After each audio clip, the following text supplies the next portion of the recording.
சீர்காழி அருகே திருவெண்காடு சுவதாரண்யேஸ்வரர் கோவிலில் அகோரமூர்த்தி விழாவினை முன்னிட்டு கொட்டு முளையிலும் தமிழக முதலமைச்சரோட மனைவி துர்கா ஸ்டாலின் பால்குடம் எடுத்து வழிபாடு செஞ்சிருக்காங்க.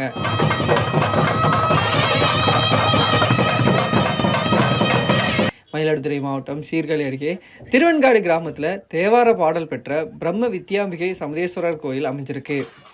இந்த கோவில் நவகிரகங்களின் புனிதஸ்தலமாக விளங்கி வருது. இங்கு சிவபெருமானின் அம்சமான அகோரமூர்த்தி தனி சன்னதியில் எழுந்தள்ளி பக்தர்களுக்கு அருள்பாலிச்சு வராரு. அகோரமூர்த்திக்கு ஒவ்வொரு ஞாயிற்றுக்கிழமையும் சிறப்பு வழிபாடு நடைபெறுவது வழக்கம். இதில் கார்த்திகை மாதம் 3வது ஞாயிற்றுக்கிழமை ரொம்பவே சிறப்பு வாய்ந்தது.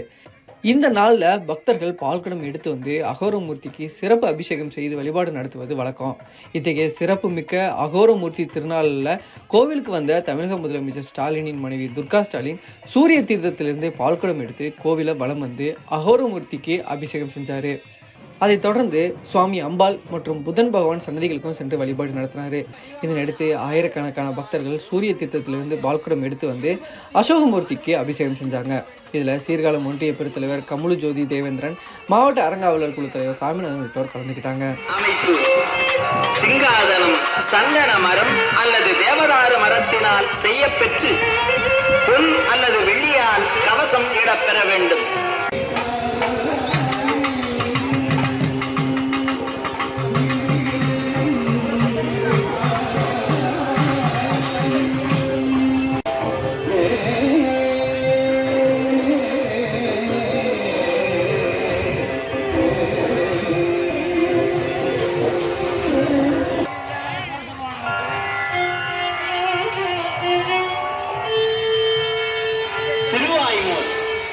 வாய்மூர்க்கு அமைந்த மறைக்கொழுந்து என்று ஆண்டோர்கள் கொண்டாடும்